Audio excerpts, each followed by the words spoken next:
Hola, bienvenidas y bienvenidos a un nuevo episodio de Un viaje poético. Bien, me mata que es ritual ya por ahí.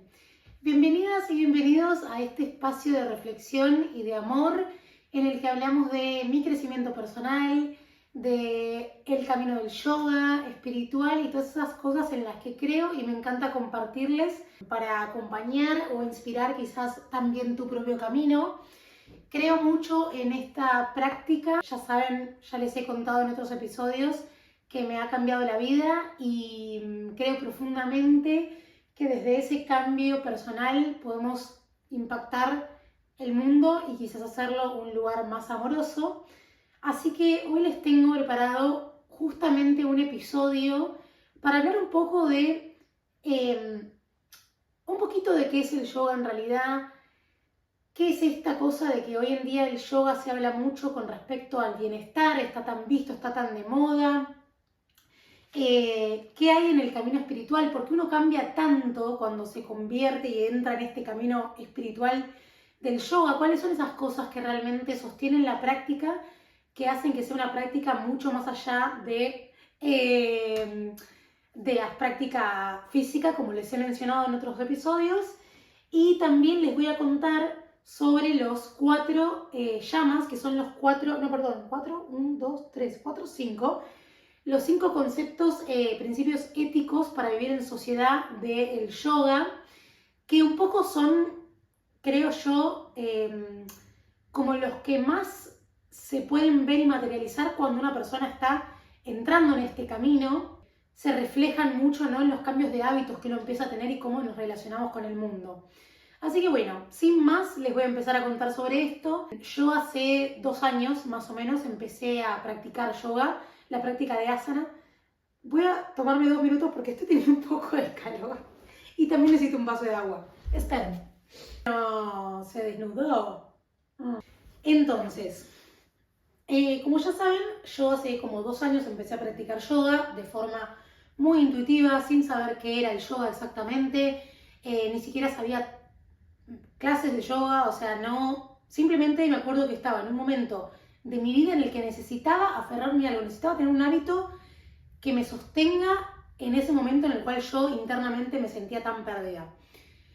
Poco a poco fui empezando a practicar yoga de forma regular con profesores, pero también como todo muy desde las asanas, desde lo físico, hasta que en un momento me di cuenta que como realmente estaba cambiando mi forma de verme a mí, de ver el mundo y de ver un montón de cosas por medio de esa práctica. Y hace no tanto tiempo empecé a meterme de fondo como en la filosofía del yoga, que es la parte que más me gusta, creo que por eso es que se me da tan bien como compartirles esto por acá.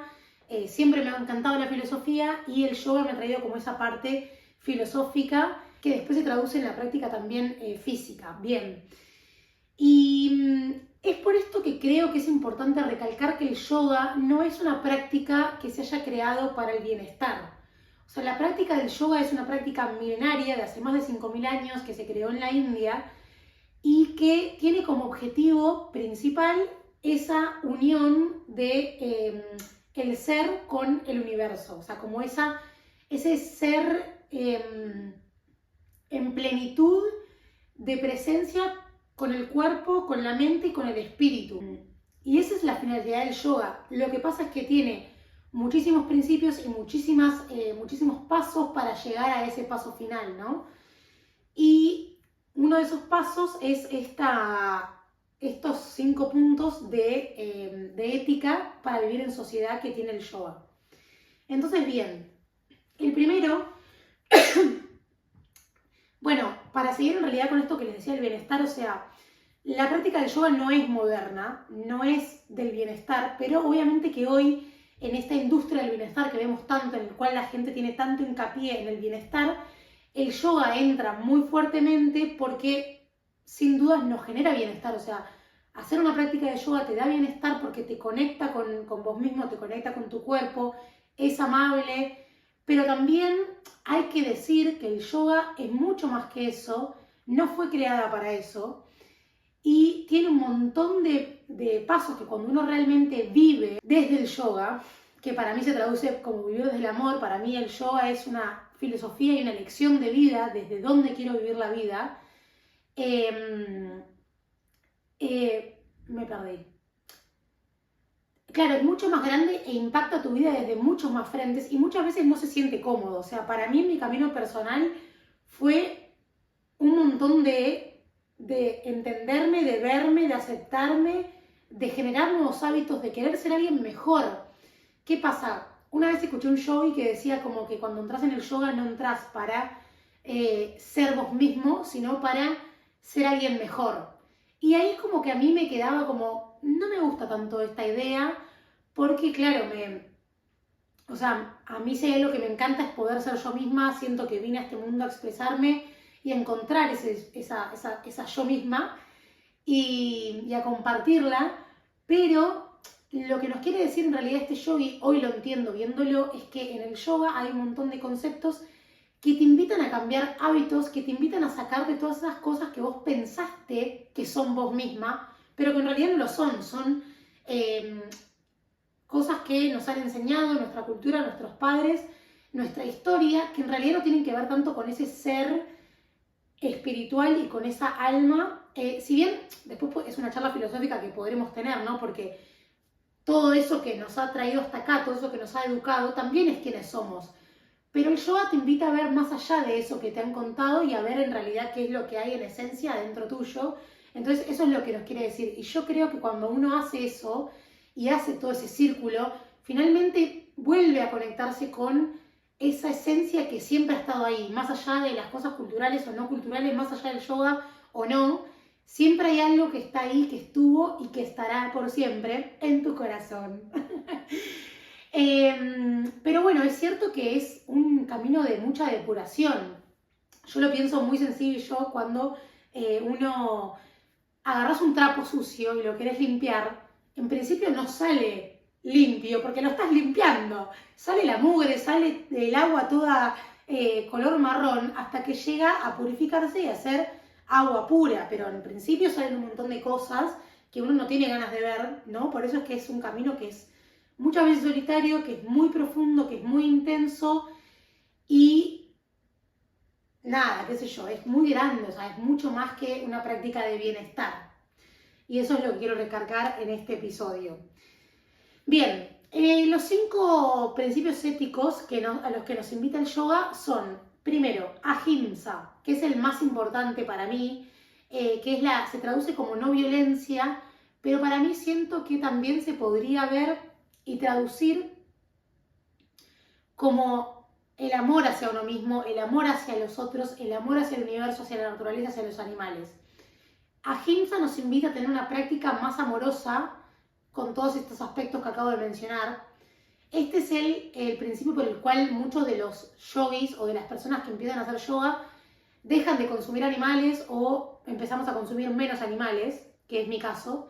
Yo no soy vegetariana, o sea, la carne me fascina, vengo de una cultura carnívora tremenda, pero es verdad que uno empieza a darse cuenta que si no quiere ser violento, hay algo muy violento en utilizar a los animales como si fueran nuestros, porque justamente algo que nos dice el yoga es que Dios ha creado este mundo para todos por igual, para la naturaleza, para los animales, para los humanos, y todos somos parte de ese mismo amor universal. Entonces nadie tiene derecho a sobrepasar eso, ¿no?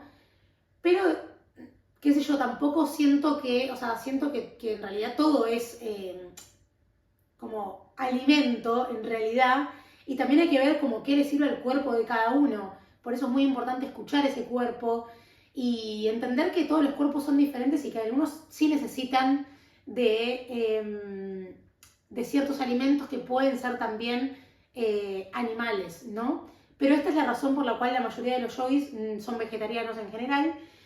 Y bueno, también no solamente va por ahí, o sea, va también por una cuestión de los pensamientos que tenemos, los pensamientos que elegimos cultivar en nuestra cabeza. Por eso es que hay algo de el positivismo que está tan incluido en la práctica del yoga, porque queremos cultivar pensamientos que sean más amorosos también con nosotros mismos. cuando uno sale a la vida y quiere tener esa práctica con los otros, también es importante volver y tenerla con uno mismo.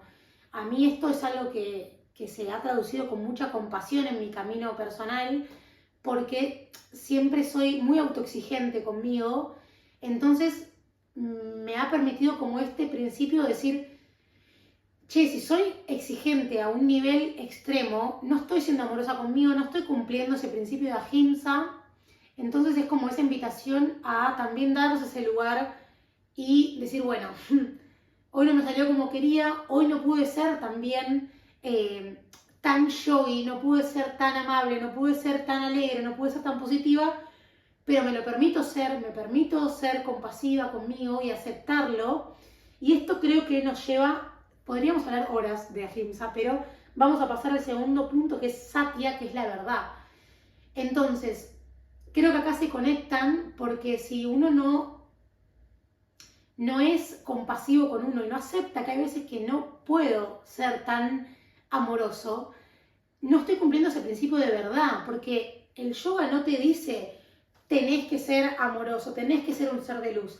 El yoga te invita a este camino que inevitablemente te va a llevar a ser más amoroso, porque es amoroso en sí mismo, pero te dice, vos tenés que ser real, tenés que ser verdad, o sea, satya es la verdad.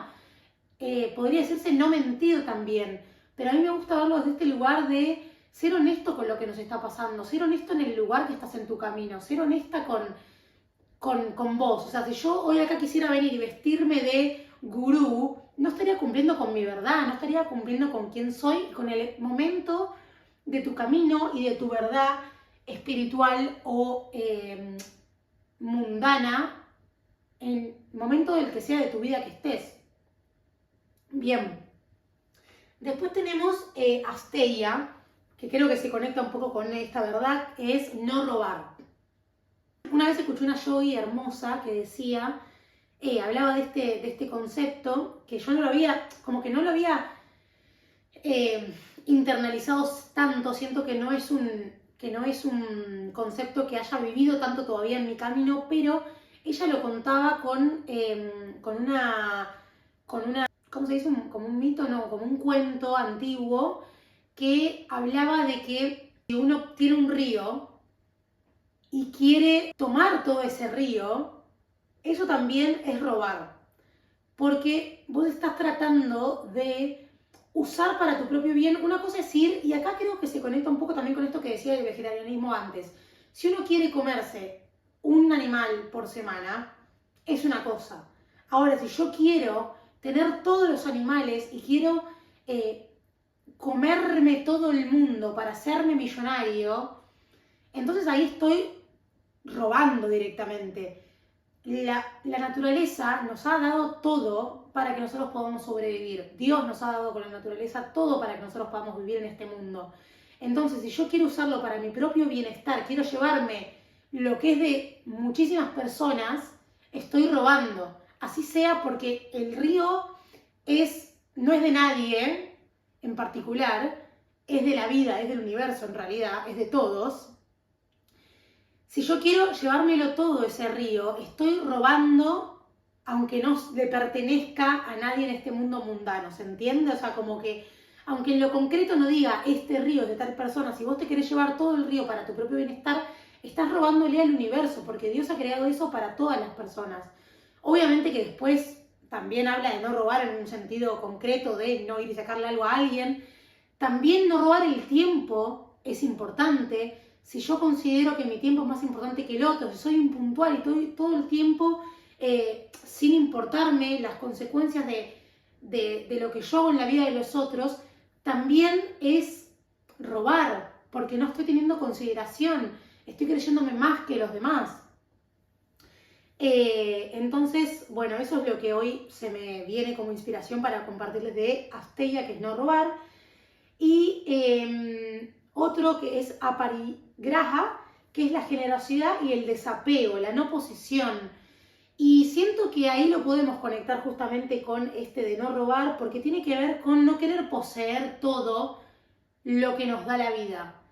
Y acá a mí me gusta, saben que me encanta hablar del amor y de los vínculos, Y siento que ahí es como que nos invita un poco a eso, ¿no? Que es una cosa que nos cuesta muchísimo a los seres humanos, porque, claro, la vida nos da algo, nos da un amor, nos da una persona, nos da una amistad, y creemos que eso tiene que ser para siempre, creemos que eso nos pertenece, enseguida creemos que si Dios lo puso en mi camino es para que se quede en mi vida y te tengo que exprimir más o menos, y no es así.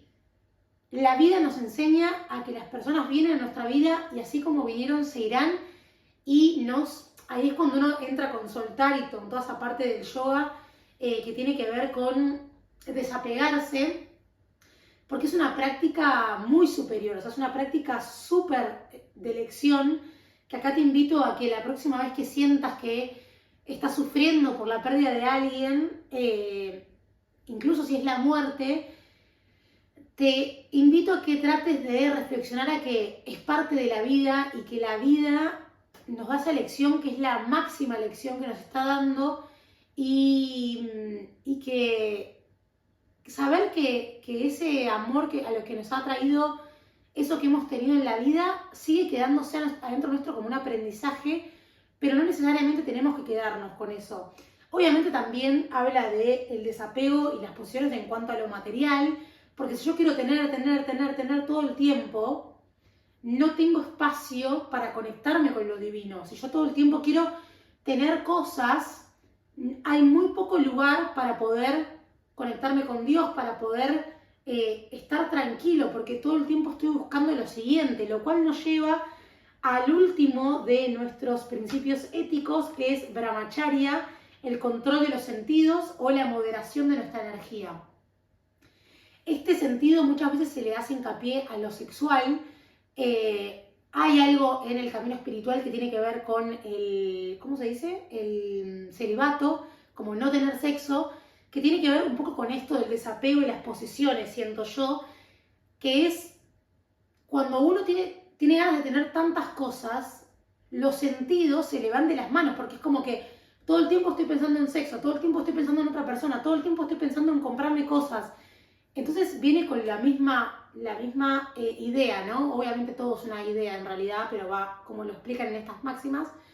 Entonces, si yo quiero tener la mente ocupada en el amor, ocupada en Dios, no puedo estar pensando todo el tiempo en cosas, porque se me van a ir los sentidos, se me va a ir la vista, se me va a ir el olfato, se me va a ir toda mi energía a esas cosas que quiero poseer, a esas cosas que quiero hacer. Y ni hablar de la energía sexual, que es una energía súper poderosa y súper sentida, que abarca toda tu energía, ¿no? Que es una energía hermosa, pero que es una energía que hay que tener controlada. No quiere decir que los yogis no tengan sexo o que no tengan cosas, pero nos invita a hacer esa moderación para que toda nuestra energía no se nos vaya a eso particular, sino que podamos moderarla y darle también espacio a la creatividad y a esa conexión con Dios y con el amor que queremos ver plasmado en el mundo. Así que, bueno, básicamente estos son Ahimsa, Satya, Brahmacharya, Aparigraha y Asteya, los 5 principios éticos yogis para vivir en sociedad. Espero que esto que les he compartido los inspire y los invite a ver el yoga desde otro lugar más humano, y que lo pongan en práctica quizás un poquito en su día a día, que sepan que es posible empezar de a poco con eso. Y nada, también lo comparto porque siento que en mi camino personal como que ha habido un montón de cambio, creo yo, positivo, y aunque muchas veces es como muy wow, ¿qué está pasando? Siento que al final me ha hecho una persona mucho más positiva, mucho más amorosa con los otros, conmigo, y siento que es un camino que vale la pena compartir y que ojalá te invite también a sumarlo a tu vida. Espero que te haya inspirado, acompañado o entretenido, y sin más, nos vemos en otro episodio de Un Viaje Poético Podcast. ¡Chao!